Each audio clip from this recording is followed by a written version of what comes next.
Look around a paddock at a British Rallycross Championship round and you will see lots of variety, and none more so than in retro rallycross, with another eclectic mix of cars braving the elements here at Croft in this final round of the championship.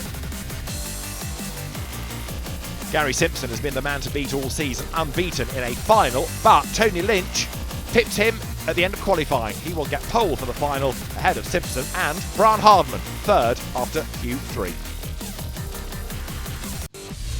4 laps ahead of us, the grid is formed. Tony Lynch then, who has been a Super National champion in the past, will start on pole position. Gary Simpson, champion-elect alongside him, then Brian Hardman. Row 2, Phil Collard's Renault 5 Turbo, Simon Hart's Mark 1 Escort. Good to see Ray Morgan back. He's on the back row with Paul Smith in the Volkswagen as the lights go green. Everybody blasts away. No four-wheel drive cars in this, so it is two-wheel drive technology against the elements, because we've had dreadful weather all day. It's a really treacherous track. Duff start by Tony Lynch. He drops back and gets a bit of a tap from Phil Collard there. Look, going through Clairvaux, and the leader is Gary Simpson in the BMW, who is away and gone up front. Brian Hardman's Escort Mark II second, former stage rally man. Third is Tony Lynch in a former stage rally car, that MR2 up from Scotland. Fourth is Phil Collard, and Ray Morgan's ex-Mark Lloyd Escort goes through fifth. It's Paul Smith at the back of the pack as they hit the loose now. The car's then down towards the hairpin for the first time. Tony Lynch bouncing up the inside of Brian Hardman then to try and get into second place. The Toyota MR2 goes through, does it. It's almost hidden by the Escort.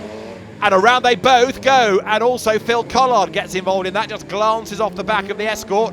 Lynch rejoins, but Brian Hardman is facing the wrong way. Paul Smith gets ahead of him. On his way towards them is Simon Hart's Mark 1 Escort, and Gary Simpson looks in his mirrors and thinks, where have they all gone? He is clear up front, and he is heading for a championship as now Hardman gets away.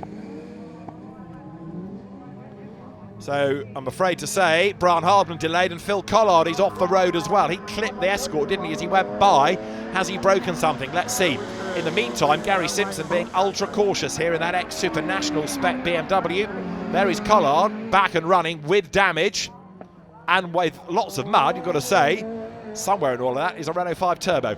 Paul Smith has gained ground. Simon Hart closing up onto the tail of the Renault. But it's another of those races, because of the weather conditions, where if you survive, you're going to finish quite well. Tony Lynch then through, recovering after his spin. There is Ray Morgan, this tremendous ambassador for Rallycross is Ray. And Simon Hart with the very smart Mark 1 Escort, this tribute really to John Taylor's car from the early 1970s in British and of course European Rallycross trim. Gary Simpson then up towards the line. 2 laps of the 4 in the book, and it's looking good for him for the race win. Yet again, 100% record to be maintained and a championship to boot. Down through Clairvaux he turns, back of the car wags ever so slightly. Volkswagen engineer Paul Smith with the Polo. He's coming under attack from Brian Hardman's Escort Mark II. That takes you back to a completely different era of Rallycross, the Mark II Escort. There were hundreds of them all around Europe in competition. Gary Simpson's BMW, though, the car to beat this year, is across the line here. Look, Smith versus Hardman, who surges through on the inside. So the man from St Helens, Brian Hardman, gains the place, and Phil Collard is coming into the picture as well as he recovers and picks up momentum in the 5 Turbo. Paul Smith all sideways. Does he hang on to it? Just about. But he doesn't hang on to the place. Phil Collard goes through on the inside line. Onto his last lap now goes Gary Simpson. The championship beckons for him as the road dries a little bit, so he's able to use all of that power more effectively in the 325i. Simon Hart goes through as well, but he's a long, long way back. I'm not convinced he's going to be lapped necessarily as Simpson hurls the car out of Clairvaux.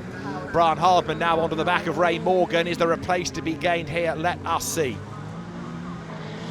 Through they turn almost as one, but they're half a lap if not more behind this man, Gary Simpson, who is on his way up towards the checkered flag and victory and the championship in retro rallycross.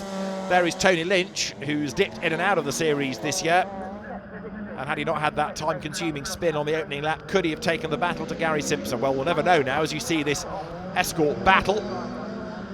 Ray Morgan in the Mark III versus Brian Hardman in the Mark II, and Brian gets up the inside and will squeeze by going into the chicane. Checker flag at the ready for the new retro rallycross champion. Gary Simpson bounces his way to victory across the timing line. Tony Lynch closing all the time in second place, but running out of time. So Gary Simpson it is, confirmed as the winner. Second goes the way of Tony Lynch, and that's enough to give Gary Simpson a championship at the end of an absolutely superb season for him. Celebrates with a donut as Brian Hardman makes it across the line. And Ray Morgan, having lost the place, drops a fair way back as well at flag fall. Let's do the race result first then. Gary Simpson it is, ahead of Tony Lynch, with Brian Hardman third. Fourth to Ray Morgan, ahead of Phil Collard, Paul Smith, and then it's Simon Hart in 7th place. For the championship, well, in Super Retro, Gary Simpson is the victor. In Retro, it is Steve Cousins who comes out on top, but Gary Simpson defeating Brian Hardman and John Cross for the title.